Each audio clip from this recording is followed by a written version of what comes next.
Xo'p, 8-variant tahlil boshlaymiz bo'lmasa. Xo'p, birinchi savolimizga aytilyapti, qaranglar. X va Z gazlardan iborat aralashma olindi. 3 ga 2 bo'lganda A aralashma, 2 ga 3 bo'lganda esa B aralashma olindi.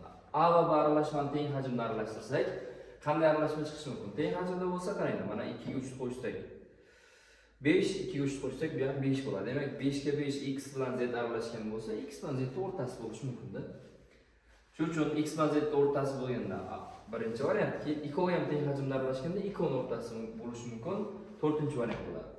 B taqsim 2 bo'lmaydi, A taqsim 2 ham bo'lmaydi, A B taqsim 5 ham, X Y taqsim 5 ham bo'lmaydi. Demak, to'g'ri javob B ekan. Keyingi 1 gram kalsiy karbonat yonganda karbonat angidrid hosil bo'lganda 8 kilojoul issiqlik ajralib chiqdi. Shunga asosan qaysi fikr to'g'ri deyapti? Xo'sh, 8 ni 44 ga ko'paytiradigan bo'lsak, menimcha 1 gram karbonat angidrid emas, mana bu is gaz yondirilganda bo'lishi kerak-da. Shu jumlani o'zgartirib ketamiz. Demak, 1 gram is gaz yondirilganda bo'lsa, endi 8 kara 28, shunda 224 kilojoul bo'ladi. Xo'sh, 224 kilojoul issiqlik ajralgan bo'lsa, X ning qiymati X teng minus 224 bo'ladi. Shunda karbonat angidridning hosil bo'lishi issiqligi 224 deyapti. To'g'ri. Is gazning hosil bo'lish issiqligi deyapti. Ikkinchi misol xato. Xo'sh. Keyingi karbonat angidrid hosil bo'lish issiqligi degani ham xato, chunki hosil bo'lish issiqligining ta'rifi oddiy moddalardan chiqish kerak-ku. Bu yerda is gazdan chiqqani uchun hosil bo'lish issiqligi deya olmaymiz. Uglerod oksidining yonish issiqligi deyapti. Bu to'g'ri. Is gazning yonish issiqligi shuncha. Karbonat angidrid yonish issiqligi Y kilokal bo'lsa, X minus Y teng 160 bo'ladi deyapti. Bu ham xato bo'ladi. Demak, faqat 3 to'g'ri bo'lar ekan. 3 sofligi A% bo'lgan 120 gram magniy rudasi bor. Yondirilganda B foiz uni bilan 96 gram magniy oksid olindi. B 0.75 ta A ga teng bo'lsa, ruda tarkibidan magniyning molini hisoblangan. Demak, magniy plus kislorod deydigan bo'lsak, bu reaksiyada hosil bo'ladi magniy oksid. Demak, buni oldiga 2, buni oldiga 2 qo'ysak tenglashadi. Mana bundan har 48 gram bo'lganda bundan chiqar edi 80 gram. Endi bizda mana bu yerda o'zi 120 A gram bo'ladi. Undan qancha chiqardi desak, demak, xo'sh, 120 ni 80 ga ko'paytirib 48 ga bo'ladigan bo'lsak, 200 A gram chiqishi kerak. Endi biz uni unumga ham ko'paytirishimiz kerak-da, B ga ham. Shunda jami chiqqan modda 96 gram bo'lishi kerak. Endi buni qiymati 0.75 ta A ga tengligini bilamiz. 200 A ko'paygan 0.75 ta yana A teng 96. Ya'ni 150 A ning kvadrati teng 0.96 ga, A kvadrat teng 0.96 ni bo'lamiz 150 ga 0.64. Demak, A teng 0.8. Ya'ni tozalik darajasi 80%, unum esa 0.8 ni 0.75 ga ko'paytiradigan bo'lsak, 0.60, unum 60% ekan. Ruda tarkibidagi magniyning molini so'rayapti bizdan. 120 ni ko'paytirib 0.8 ga 24 ga bo'lib yuborsak, bu ikkovi o'zi 5, 5 kara 0.8, 4 mol bo'ladi. To'g'ri javob demak C ekan. Keyingi 4-savol. Kalsiy va kalsiy gidriddan iborat 6 mol aralashmani suv bilan to'liq reaksiyasidan 10 mol vodorod ajralgan bo'lsa, dastlabki aralashmadagi kalsiyning molini aniqlanyapti. Demak, ikki noma'lum qilamiz. Kalsiy plyusdan suv hosil bo'ladi kalsiy gidroksid va vodorod.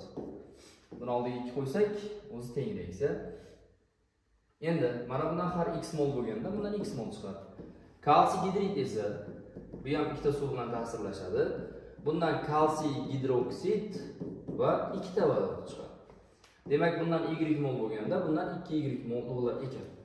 Jami dastlabki aralashma 6 mol bo'lsa, hosil bo'lgan aralashma esa 10 mol bo'lar ekan.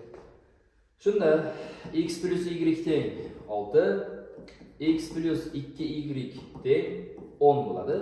Ayirib tashlasak y dan 4, x dan esa 2 chiqadi. Kalsiyning molini so'rayapti bizdan, 2 mol ekan. Xo'sh, 5-savol. X, Y, Z elementlar to'g'ridan-to'g'ri reaksiyaga kirishmaydigan. Demak, to'g'ridan-to'g'ri reaksiyaga kirishmaydi ana shu moddalar bilan deyapti. qanday oddiy moddalar bo'lishi mumkin? Javoblardan kelib chiqib topib olamiz qarang. Xo'sh, birinchi modda misol kislorod emasda siz javob o'chirasiz, chunki kislorod kirishadi bular bilan. Vodorod desak, ikkinchi modda uglerod, oltin gurt kislorod bilan kirishmayapti. Demak, menda kislorodni o'chirib tashlaymiz. Xo'p, yod bilan brom bo'lib turibdi. Uchinchi qator kislorodligi aniq. Endi passivroqini tanlaymiz. Passivrog'i yod bo'lgani uchun, xo'p, A javob toptiramiz endi. Keyingisi, oltinchisi. Reaksiya hajmi 1 litr bo'lgan idishda o'tkazildi. Reaksiya uchun olingan azotning 60% qismi, kislorodning esa 90% qismi sarflandi. NO va NO2 ning muvozanat farqi kislorodning muvozanat konsentratsiyasiga nisbatini aniqlang deyapti. Xo'sh, o'zimiz uchun reaksiyaga kirishtirib olamiz qarang. Azot plus kislorod hosil bo'lyapti ikkita NO. Endi 0.6 ga ham 0.9 ga ham bo'linadigan bitta son tanlab olishimiz kerakda, chiroyliroq. Hozir 1 olib tashlasak ham bo'laveradi, faqat undan xunuk son bo'lib ketadi. Xo'sh, 0.9 ni o'zini tanlasak menimcha qulayroq bo'ladi. 0.9 mol reaksiyaga kirishgan, bundan ham 0.9 mol kirishgan, bundan 1.8 mol hosil bo'lgan. Endi mana bundan uni 0.6 degan, shuning uchun 0.6 ga bo'lamiz. Azotni dastlabkisi 1,5. Buni 0.9 ga bo'ladigan bo'lsa, kislorodni dastlabkisi 1, buni hosil bo'lgani 1.8 bo'laveradi. Endi sizlarga aytyapti, NO va azotning yig'indisi kisloroddan farqi qancha deyapti, muvozanat holatida. Demak, NO ning konsentratsiyasi 1.8, azotning konsentratsiyasi 1,5 dan 0.9 ayiradigan bo'lsak 0.6, kislorodning muvozanat konsentratsiyasi esa 0.1. Ikkovining yig'indisi 2.4.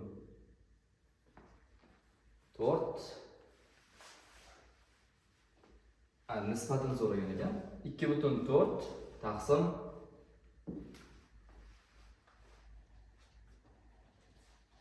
reaksiya uchun azotning 60% qismi, kislorodning 90% sarflandi. NO va bularning farqini degan ekan. Qarang. Yig'indisi emas, farqi degan ekan. Yig'indisi 1.2, kislorodniki 0.1. 1.2 ni 0.1 ga bo'ladigan bo'lsak, 12 bo'ladi. To'g'ri javob B. Keyingisiga o'tamiz. Har xil massaga ega 3 ta konteyner olindi. Idishlarda ko'rsatilgan gazlar bilan to'ldirildi. So'ng barcha idishlarning massalari teng bo'ldi, deyapti. O'rtadagi idishning massasi chapdagi idishdan 1.25 marta va o'ngdagidan 2 marta og'ir, deyapti. Xo'sh, 2 marta og'ir bo'lsa, shunga ko'ra ikkinchi idishga qo'shilgan metanning moli birinchi idishdagi vodoroddan necha marta kamligini toping, deyapti. Xo'p, mana bu misol uchun 2 deb olsak, aytmoqchiki mana bu 1 massasida, endi 2x, buni x deb oladigan bo'lsak, buni massasi esa 2 dan 1.25 marta kam-ku, 2 ni 1.25 ga bo'ladigan bo'lsak, 1.6x bo'ladi. Endi ustiga qo'shilyapti A molda va ularning massalari teng. Mana ikkovidan foydalanib massa A va x topolsak bo'ladi, qarang. 4A plus 1.6x teng mana bunga, demak 3,5 ni, mana 4 ni 2 ga ko'paytirib ikkita vodorod massasi. 3,5 ni ko'paytiramiz geliyning massasiga plus x ga. Xo'sh, bu tomon 8 ta A plus 1.6x teng 14 ta A plusdan x ga. Bu yoqqa o'tsa 0.6 ta x teng 6 ta A ga, x teng 10 ta A ga. Ya'ni biz A ni teng 1 deb oladigan bo'lsak, x teng misol uchun 10 bo'lar ekan. Endi ikkinchi idish, shunda uchinchi idishning massalari tenglashgan-ku. Bir aniqlab olamiz endi. Birinchi idishning massasi qarang. 4 ko'paygan 1 4 mol vodorod. 2 ga ko'paytiradigan bo'lsak 8 gram. Ikkinchi idish, birinchi idishning o'zining massasini hisoblaydigan bo'lsak, 1.6 ni 10 ga ko'paytiradigan bo'lsak 16 gram. Qo'shadigan bo'lsak jami 24 gram ekan. Xo'sh, 24 gram umumiy birinchi idish bo'lsa, ikkinchi idishimiz qancha deydigan bo'lsak, ikkinchi idish ham 24 gram bo'lishi kerak. Xo'p, 2x gram edi. 2x bo'lsa, 2 ko'paygan 10 teng 20 gram. Umumiy idish 24, undan 20 ni ayiradigan bo'lsak 4 gram metan bo'lgan. 16 ga bo'ladigan bo'lsak 0.25 mol, demak metan bo'lyapti. 0.25 mol metan bo'lsa, birinchi idishdagi vodorod metandan necha marta ko'pligini aniqlang degan. 4 ni 0,25 ga bo'ladigan bo'lsak, 16 marta ko'p chiqar ekan. To'g'ri javob demak C bo'ladi. Keyingisi 8-inchisi 40 gradusda demak 200 gram, 260 gram suvda to'yingan eritma olinguncha tuz qo'shildi, keyin eritma 55 gradusgacha qizdirildi. 18 gram demak tuz cho'kdi deyapti. M 1,5 ta M ga teng bo'lsa, ushbu moddani eruvchanlik topilsa. Xo'p, bizda sal haroratlar chalkashib ketibdi, navbat 55 gradusdan sovutilish kerakda. Yo'q, bu yerda naborot ekan. O'zi harorat oshganda eruvchanlik kamayishi kerak ekan. Endi ba'zi tuzlarda shunaqa ham bo'lishi mumkin. Xo'sh, har 100 gramda yoki endi bu yerda kilogramga hisoblaydi ko'pincha. 1000 gramda N erisa 40 gradusda. Xo'sh, 50 gradusda esa 55 gradus dedik. 1000 gram suvda M eriydi va M ni mana bu yerda bog'layapti qarang. M N'dan 1,25 marta kichikroqda. Ya'ni M gram eriydi deylik. Xo'p, shunda 360 gram suvda qarang. N teng sizlarga aytgan 1,25 ta M ga. Tepaga 1,25 M minus M deydigan bo'lsak, farqi 0,25 M gram cho'kma tushishi kerak. 360 gramdan 18 gram cho'kma tushgan bo'lsa, 1000 gramidan qancha cho'kma tushadi desak, 50 gram. Demak, 50 teng 0,25 ta M ga, M teng 200 gram. M teng, demak 200 ni 1,25 ga ko'paytiradigan bo'lsak, 250. To'g'ri javob? 9-chi savol. Karbonat angidrid, SO2, is gazi H-xlor. Xo'p, shu moddalarda nechtasi qutbli molekula deyapti? Xo'p, qutbli molekula bo'lish sharti markaziy atomda bog' hosil qilishda qatnashgan, demak, orbitallar ortib qolishi kerak va molekula turlicha atomlar bilan bog'langan bo'lishi kerak. Misol uchun, karbonat angidrid bo'lmaydi, qutbsiz. SO2 bo'ladi, is gazi ham bo'ladi, H-xlor qutbli ham bo'ladi, beriy dixlorid bo'lmaydi, suv bo'ladi, ammiak bo'ladi, bor H3 bo'lmaydi, metan bo'lmaydi, demak metil xlorid bo'ladi. Jami demak 6 ta qutbli molekula bor ekan. 10-savolga e'tibor qiladigan bo'lsak, qaysi birikmalarda formulasi to'g'ri ifodalangan deyapti. Endi hozir T birinchi gruppa, bu ikkinchi, uchinchi, 4, 5, bu 6, bu 7-gruppalarda joylashgan. X, Z deyapti. X 2 variantli, Z esa 3 variantli bo'lishi kerak. 2 bo'lsa, demak, berilli bu kislorod. Berilli oldigan birikma bo'lishi mumkin-ku. Ikkinchiga qaraylik, hammasiga qarab chiqamiz. Qaysi birikmaning formulasi to'g'ri emas, bu yerdan noto'g'ri deyish kerak ekanda o'zi. Shunda, masalan, T bilan qoni keyin bo'ladi, chunki mana bu misol natriy deydigan bo'lsak, mana bu xlorda mumkin. Uchinchisi, demak, T2Z deyapti, bo'lishi mumkin, natriy oksid. Bitta xatoni so'ragan ekanda. Xo'p, to'g'ri emas, xato ifodalangan deydigan bo'lsak, D javob bo'lar ekan. Y3Q, ya'ni naborot, Y-Q3 bo'lganda D javob to'g'ri bo'ladi. Shuning uchun noto'g'risi deb D olamiz. Xo'p, XM, YN birikmada suvda eritildi. Eritma hosil bo'lgan ionlarda vaqtga bog'liqligi ko'rsatilgan. Bunga asoslanib to'g'ri javoblarni ko'rsatinglar, deyapti sizlarga. Xo'sh, XM, YN birikmani mana bu yerga qaraymiz, demak. Ionlarning chiqishiga qarab, demak, X3, Y2 bo'lgan ekan desak bo'ladi. Demak, mana buni oksidlanish darajasi +2, buniki -3. Xo'sh, ushbu moddaning eritmasi elektr tokini o'tkazadi deyapti. Bir to'g'ri o'tkazadi, chunki disosiyaga uchrayapti-ku. Birikmaning formulasi X2, Y3 deyapti. Demak, 2 xato. M N dan katta deyapti. Demak, M son jihatdan aytyapti. 3 ga 2 bo'lsa to'g'ri. To'liq mana minuslari bilan oladigan bo'lsak xato, lekin M alohida minus turibdi-da, biz M ni 3 ga tenglaymiz. M -3 deya olmaymiz bu yerda. Birikmaning formulasi deyapti. Demak, 4 ta to'g'ri. N M dan katta deyapti. Demak, bu band xato, chunki M 2, M 3 ga teng bo'ladi. Demak, 1, 3 va 4 to'g'ri ekan. B javob. Keyingisiga o'tamiz. Jadvaldagi ma'lumotlarga asoslanib M, N va K ni solishtiring, ya'ni taqqoslang, qaysi kichik, qaysi kattaligini ayting demoqchi bo'lyapti. Kaliy xlorat tuzi A molidagi kovalent bog'lar soni, demak 8 ta bog' bor, bitta ion 7 ta kovalent. Temir hop bir gipoxlorid bo'lsa, gipoxloridda jami bog'lar demak 6 ta, undan 3 tasi ion, 3 tasi esa xo'sh, kovalent bog'lar bo'ladi. Demak, buni ham 7 ta deb bo'lsak, buni molda 7 taqsim 3 bo'laveradi. Bu ham 7, misol buni ham 7 ta oladigan bo'lsak. Alyuminiy gidrosulfatda har bir zvenoda 7 ta bo'lsa, jami 21 ta bo'ladi. Eng qulay son 21 ekan hammasi uchun. 21 ni 7 ga bo'lsak bu 3 mol, 21 ni 3 ga bo'lsak bu 7 mol, buni 21 ga bo'lsak 1 mol. Ya'ni mana bu 3, bu 7, bu esa 1 ekan. Ion mollar har birida bitta bo'lgani uchun 3, 3 ta bo'lgani uchun 3 kere 7 21. Bunda ham 3 ta bo'lgani uchun 3 kere 1 3. Demak, n hammasidan katta, n va k esa bir-biriga teng.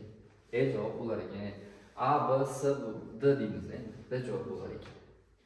Keyingisi A plus B ikkita bir reaksiyaga ko'ra A, C moddalarini eritmasi idish 4 litr bo'lgan idishga joylashtirildi. Moddalarning mol miqdorlari vaqtga bog'liq grafiki berilgan deyapti.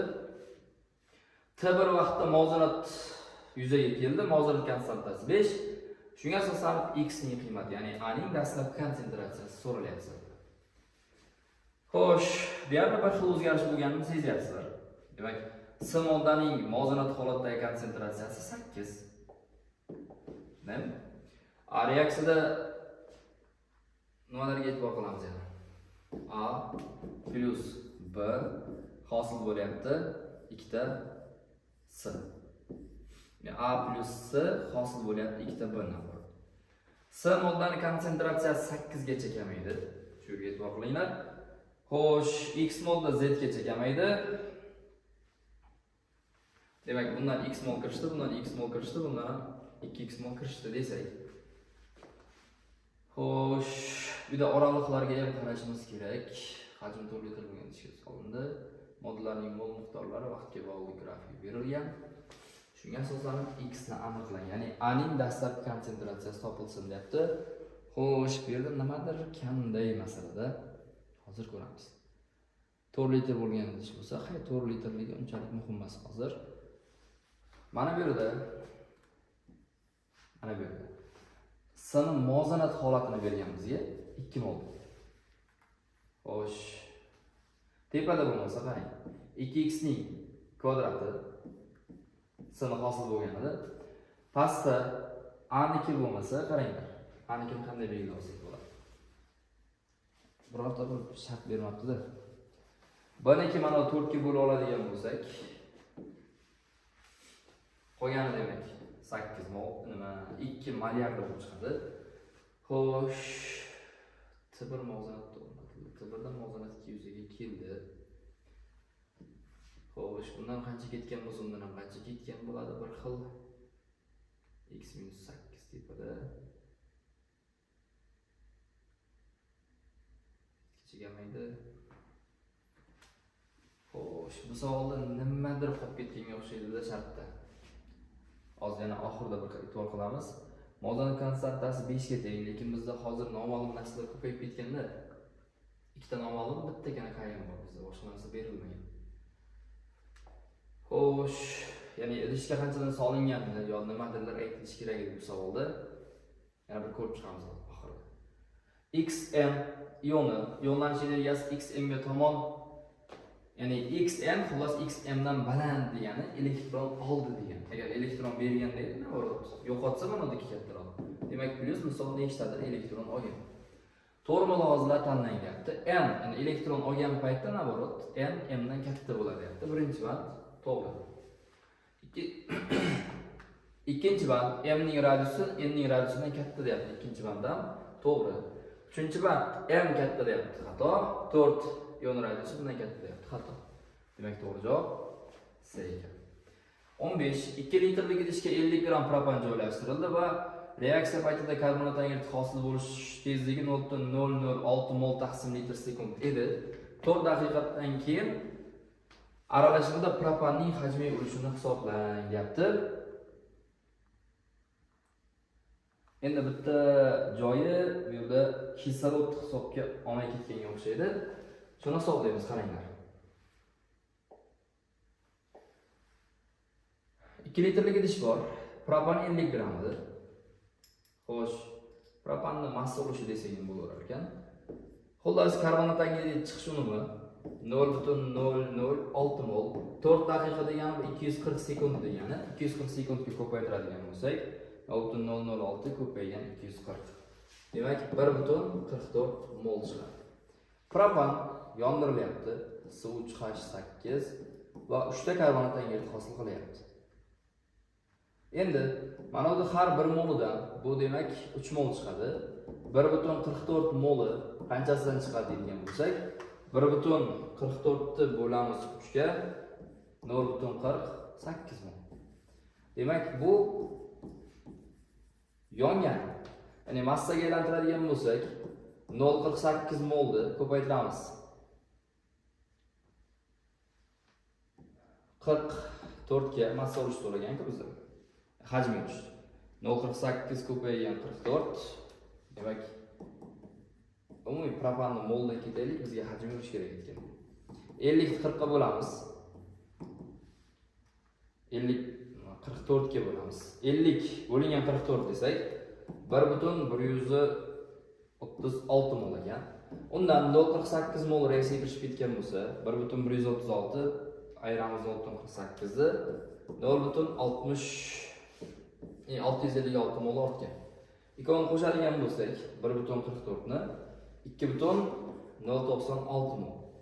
Demak, 2.096 molimiz 100% bo'lsa, 0.656 molimiz qancha? 0.656 ni bo'lamiz 2.096 ga. Xo'sh, bunday holatda 31.29 chiqar ekan. Bitta joyga e'tibor qilmay ketibmiz-ku. Karbonat angidrid hosil bo'lish tezligi litrda ekan. Mana buni demak 2 ga ko'paytirasiz 2.88 chiqadi.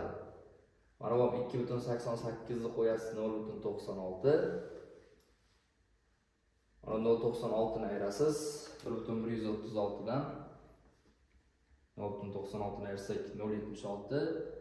288 ni qo'shamiz 0.176 ni bo'lamiz 5.76% ekan. Xo'sh, bu masalada ham qandaydir kamchilik borga o'xshaydi. Endi bu ko'rib chiqilmagan variantda, shuning uchun salgina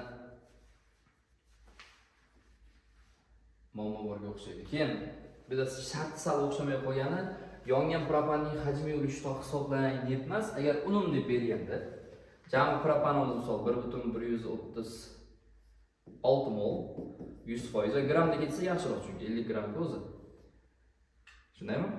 Demak, 0.96 molimiz qancha deydigan bo'lsak, 0.96 bo'lingan 1.136 ga, unday holatda misol 84.5% chiqar ekan. Ya'ni bular shartda berilgan javob, ya'ni tegib tushar ekan. Faqat propanning hajmi ulushi emas, reaksiya unumini toping, propanning yonish unumini toping deganda ekan, javob chiqar ekan. To'g'rilab qo'yamiz keyin. 16. Aralashmadagi metanning hajmi ulushini hisoblang deyapti. A, B, S gram, proton 48, neutron esa 40. Xo'sh, bu narsani aniq bilamiz. Geliyda ham, kislorodda ham proton neutronga teng. Proton bilan neutronning farqi faqatgina metan hisobiga. 48 dan 40 ayiramiz. 8 ta. Har bitta metanning ichida 10 ta proton, 6 ta neutron bo'lsa, farqi 4. 8 4 ga bo'ladigan bo'lsak 2 mol. Metan 2 mol bo'lsa 16 ga ko'paytiramiz. 32 gram. Umumiy aralashma esa 48 ga 40 qo'shsak 88 gram. 88 grammimiz 100%. 32 grammimiz qancha desak? Xo'sh, 32 ni bo'lamiz 88 ga 36.36% ekan. Demak, ajab. 17. Normal sharoitda 13.44 litr propin va asetilin aralashmasida vodorodlar sonini bergan. Bu aralashmada uglerodning massa ulushi so'ralyapti. Demak, 16.856 ni 612 ga bo'ladigan bo'lsa 2.8 mol. Keyingi masala 17. Oddiy ikkilamolcha x plus y ikkalasi demak 0.6 mol. Bunda 4x plus bunda 2y teng, vodorodlar soni 208 mol. Ya'ni 16.856 1023 da 612 1023 ga bo'lsak 208 kelib chiqadi. Tepani 2 ga ko'paytirib ayirib tashlaymiz. Shunda 2x teng chiqadi. 1 2 ayirmasi 1.6.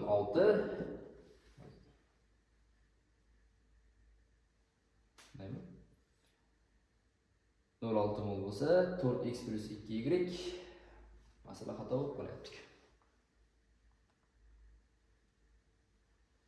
Xo'sh. Qaranglar.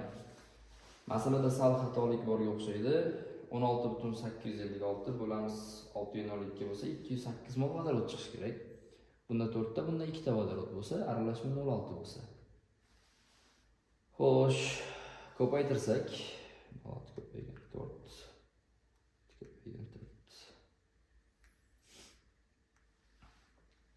Vodorod atomlari desak, uglerodning massa solishi 1608 bo'lingan 12 /4. Ikkita bo'lishi kerak. Agar shunda jami atomlar soni degan bo'lsa ham chiqmasa ham, qaranglar. 17-savol ham xato ekan. Usul tushunlarni nima qilishdi? Biz hozir masalan shartini to'g'rilaymiz keyin.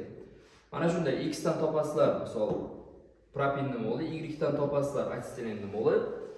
Xo'p, ikkalasini ichidagi uglerodlarni keyin hisoblab qo'yamiz, to'g'ri javob chiqadi. Demak, 17 masalada xato bo'ldi. Xo'p, 18 nazariy savol ekan, buni ham tahlil qilib o'tib ketamiz. Qarang. Kislorodli kislotalar, kislotalarning o'rta tuzlarini suvli eritmalar elektroliz qilinsa, qanday mahsulotlar chiqadi? Aniqda doim kislorod chiqadi deyapti, to'g'ri. Chunki ular o'zi bormaydi. Kislorod suvdan olinadi deyapti. Bu ham to'g'ri. Suvni parchasidan kislorod chiqadi. Kislorod kislota qoldig'idan deyapti, xato. Kislota doim eritmadan olinadi deyapti, xato. Ya'ni kislota eritmadan ajralib chiqadi demoqchi bo'lyapti-da. Shuning uchun 4-marta xato bo'ladi. 1 va 2 to'g'ri ekan. Xo'sh, davom etamiz. 19-savol. Reaksiya bo'yicha muvozanat konstantasini hisoblang deyapti. Xo'sh, buni ishlasak bo'ladi, qaranglar. Ikkita x, y. Parchalamayapti-da, x2 plusdan y2 ni hosil qilyapti. Mana bu dastlab 8 midi? 2 dan 1 chiqsa, 4 parchalangan endi 8 da 4 qoldi-ku. 4 parchalangan bo'lsa x dan ham 2 chiqadi, y dan ham 2 chiqadi.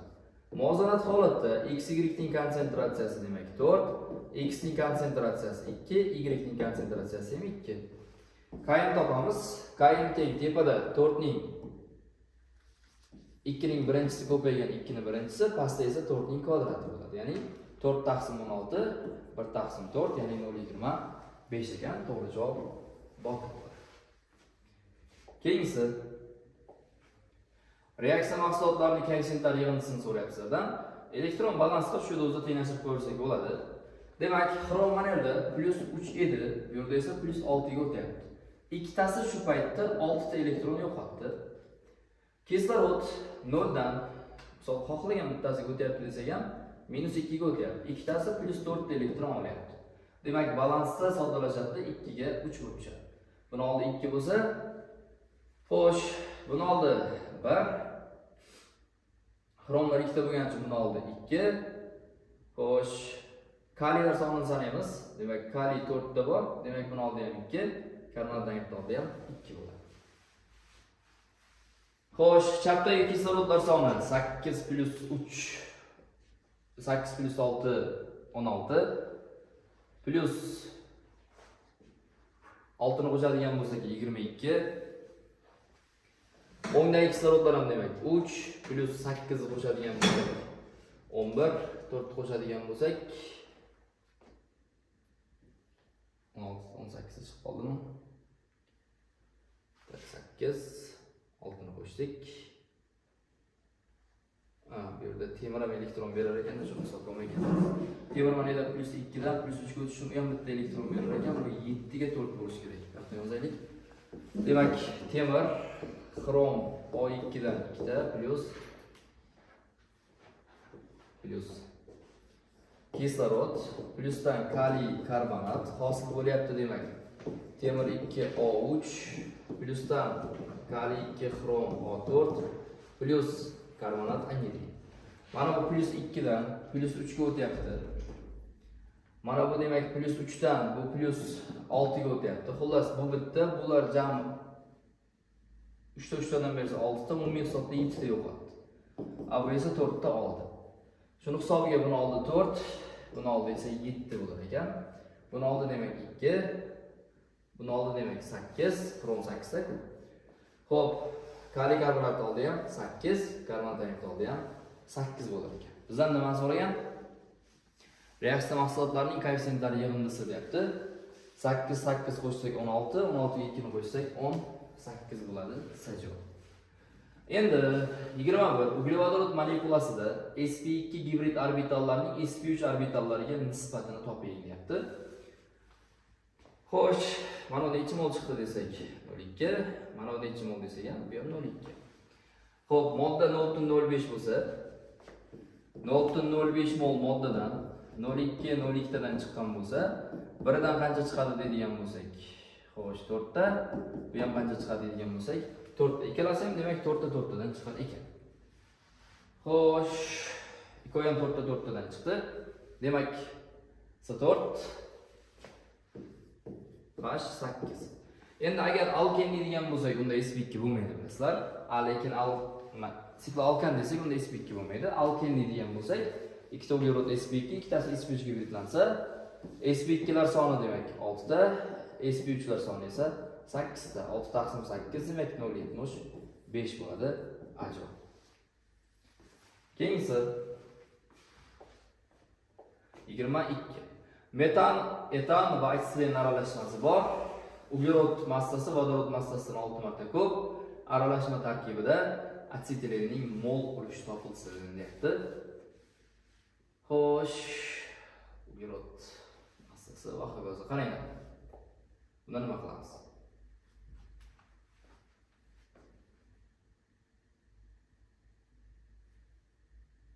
Metan, etan va asetilin. Xo'sh, juda tushunarli bo'lib ketib qoladi hozir.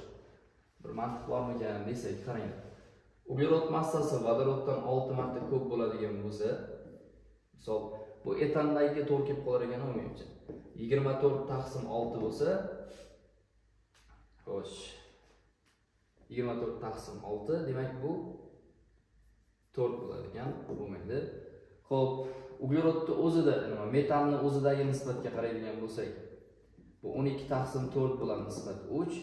Asetilinni o'ziga qaraydigan bo'lsak, 24 taqsim 2 bu demak 12 bo'lar ekan. 3 4 12 bo'lsa, asetilinning miqdorini so'rayapti bizda. Xo'sh, qarang.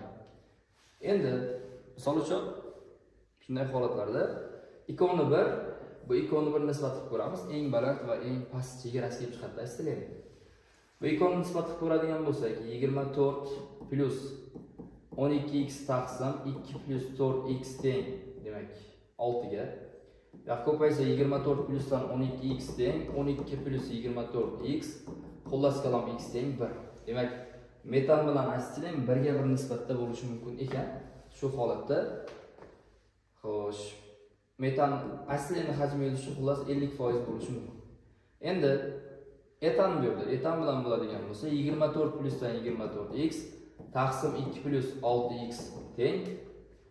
Xo'sh, 6 desak, 24 plusdan 24x teng, 12 plusdan 36x. Bu yoqqa o'tadigan bo'lsa, x teng xullas yana 1 chiqadi. Endi xullas ikkovi ham birga bir tarkibli bo'lsa, asetilinning foizi faqatgina 50% bo'lgandagina, xullas ikkovi bilan birga bir aralashma chiqadi. 50% bo'lgandagina qolgan ikkovi qandaydir tarkibli bo'lish kerak bo'ladi ekanda. Shunda nisbat 6 bo'lar ekan. Asetilinning foizi 50 bo'lish kerak, chunki metan bilan birga bir, etan bilan birga bir aralashish kerak. Xo'sh, davom etamiz. Har uchala reaksiya xlor bilan sodir bo'lyapti. Xlor birinchi reaksiyada 75%, ikkinchisida 50%, uchinchisida esa 37.5% vodorod bilan to'liq ta'sirlashgan bo'lsa, deyapti. Uchala reaksiya uchun olingan vodorodda nechtadan gibrid orbital bor? Uglevodorodda nechtadan gibrid orbital bor? Xo'sh, mana yerda 3 ta ketyaptimi? Uglerod.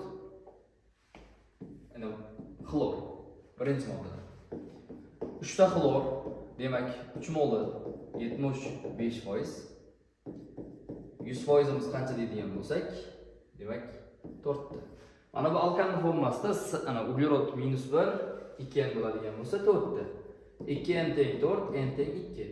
Demak, CH 4 bo'ladi birinchi uglevodorod. Ikkinchisi ham alkan bo'lyapti. Demak, ikkinchisida 3 ta ketgan, 3 tamiz 50% bo'lsa, 100%imiz qancha deydigan bo'lsak, 6 ta. 6 teng 2x ga, x teng 3. 3 kare 2 6 bo'lsa, C2 H6 bo'ladi. Uchinchi moddamiz demak, 3tasi 37.5% bo'lsa, 100%imiz qancha deydigan bo'lsak, demak 8. 8 teng 2y ga, y teng 4. Demak 4 kare 2 8. C3 H8. Gibrid orbitallar soni demak bunda 4 ta, bunda 8, bunda esa 12. 4 8 12 ni yozilsa 24. Keyingisi 24. Birinchi reaksiya natijasida olingan organik modda molekulasida 72 ta gibrid orbital bo'lsa, agar eng uzun zanjirda 6 ta uglerod bo'lsa deyapti o'sha modda. Ikkinchi reaksiya natijasida olingan moddaning xalqaro nomenklaturasi qanday deyapti? R metil, A va D lar esa alkil radikallari bo'lsa demoqchida. Xo'sh, mana bu moddamiz endi shunda A olingan moddada A, R, uglerod, D,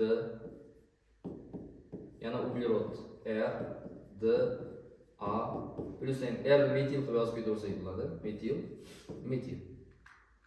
A bo'ladigan bo'lsa, plus natriy xlorid ham chiqadi ikkita. Xullas, eng uzun zanjirda 6 talik bo'lsa, shu yerda o'zida ikkita. Demak, bu tomon eng uzunida etil bo'lishi mumkin bo'lgan variantlarda yoki izopropil C3H7 bo'lishi mumkin. Shundaymi? Xo'p, yon zanjir ham asosiga chiqib ketmasligi uchun D radikal yo metil bo'lishi mumkin yoki etil yoki ham izopropil bo'lishi mumkin. Endi 72 ta orbitali bor deyapti, shundan kelib chiqamiz qarang. Alkandagi gibrid orbitallar 4 n teng 72, demak n teng 18. 18 2 ga bo'ladigan bo'lsak, jami bitta moddada 9 ta uglerod bo'lishi kerak. 9 tadan ikkitasi o'zi aniq bor bizda. 9 tadan ikkitasi aniq bor. Ya'ni qolganida 7 ta bo'lishi kerak ekan.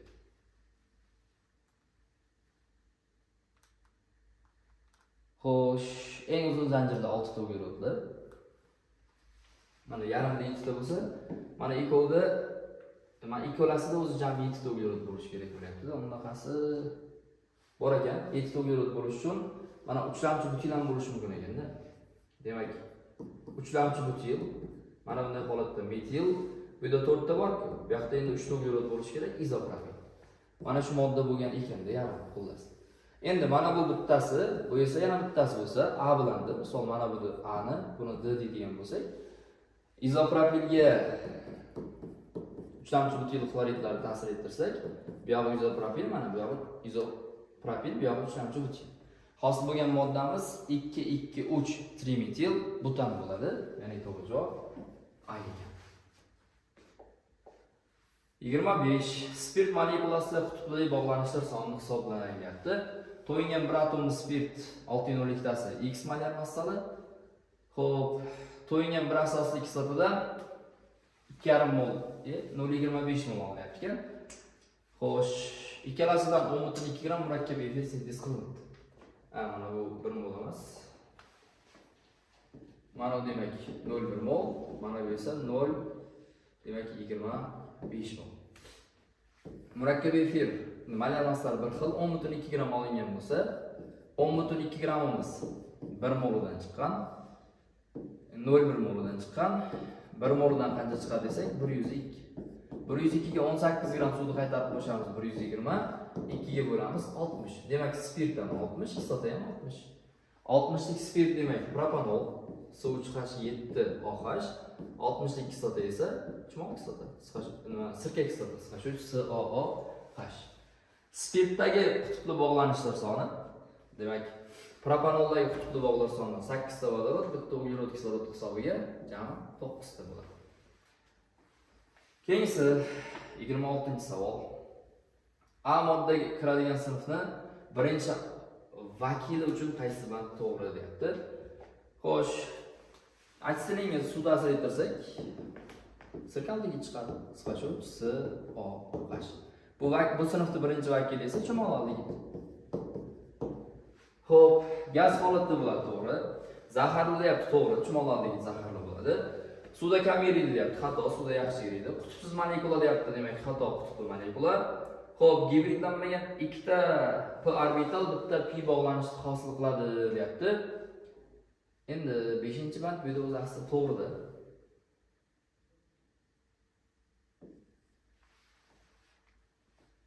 Xo'sh, uning molekulasida gibridlanmagan ikkita p orbital, bitta pi bog'ni hosil qiladi deyapti. Bu to'g'ri.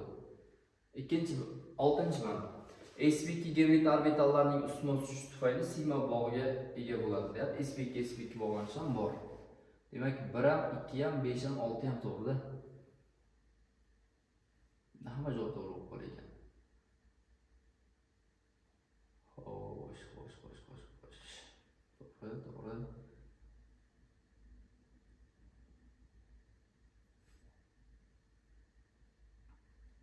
Chumolaldagitni agregat holat haqida formalinni agregat holatini ko'rib o'tish kerak ekanda, formalinni agregat holati agar xato bo'ladigan bo'lsa, bir chiqib ketadi, to'g'ri javob C bo'lib qolar ekan, lekin o'zi aslida formalindan toza holatda gaz bo'ladi.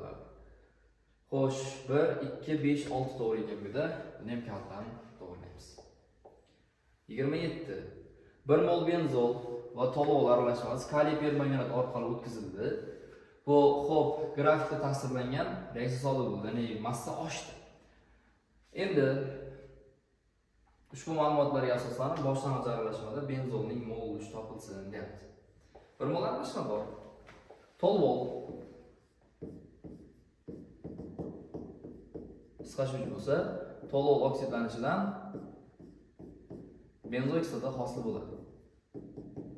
Tololning massasi 93, benzokislotaniki esa 122 gram.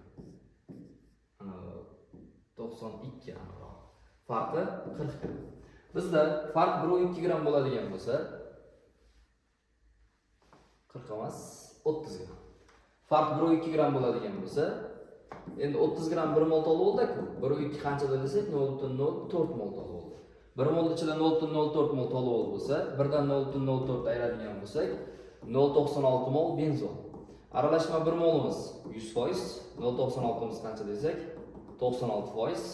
Demak, to'g'ri javob D ekan. Keyingisi 28. To'g'ri ifodani tanlang deyapti. Etanoldan, demak, Levit reaksiyasi butadiyen, vodorod va suv chiqadi. Molekulalar aro degidratlanish deyapti. Birda olsak bo'ladi. Molekulyar degidratlanish deyapti. Xo'p, to'g'ri, birda olsak bo'ladi. Sabab o'zidan o'zi bitta suv chiqaryapti. Ikkitasidan bitta emas, chunki efir chiqib qoladi bunday bo'lsa. Molekulyar degidratlanish deyapti. Uchinchisida xato. 4. Molekulalararo degidratlanish deyapti ekan. To'g'ri, ikkitadan bitta chiqib ketadi, bitta vodorod chiqib ketadi desak ham bo'ladi. Reaksiyada ajralgan suvning moli vodorod molidan ko'pdir deyapti. Demak, ikkita suv, bitta vodorod chiqishini bilasizlar. Demak, 5-banddan to'g'ri.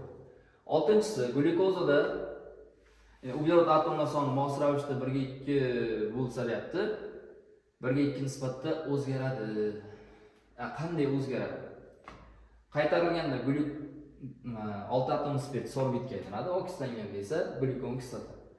Xo'p, sorbitdan glyukozaga o'tganda, demak, mos ravishda 1 va 2.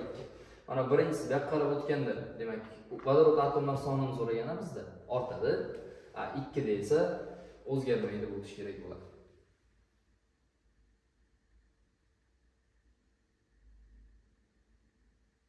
Vodoroddan qaytarilganda C6H14 olga aylanadi. Birinchisi demak ortish kerak, ikkinchisida o'zgarmaydi bo'lishi kerak-da.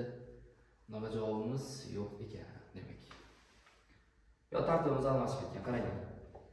Xullas, mana bu qaytarilganda C6H14O6 ga aylanadi. Oksidlanganda esa C6H12O7 ga aylanadi. Demak, C6H12O6. Qaranglar. Biz vodorod soni deb chalgachmiz, uglerodlar sonini so'ragan, ya'ni 6 da demak o'zgarmaydi. Bunda vodorod soni yoki kislorod sonini so'raganda masala qiziq bo'ladi, savol qiziqroq bo'ladi. Keyingisi 30. Qaysi tuzlar gidroliz natijasida birinchi bosqichdan asosiy tuz chiqadi, ya'ni kation bo'yicha gidrolizlanadigan tuzlarni so'rayapti. B javob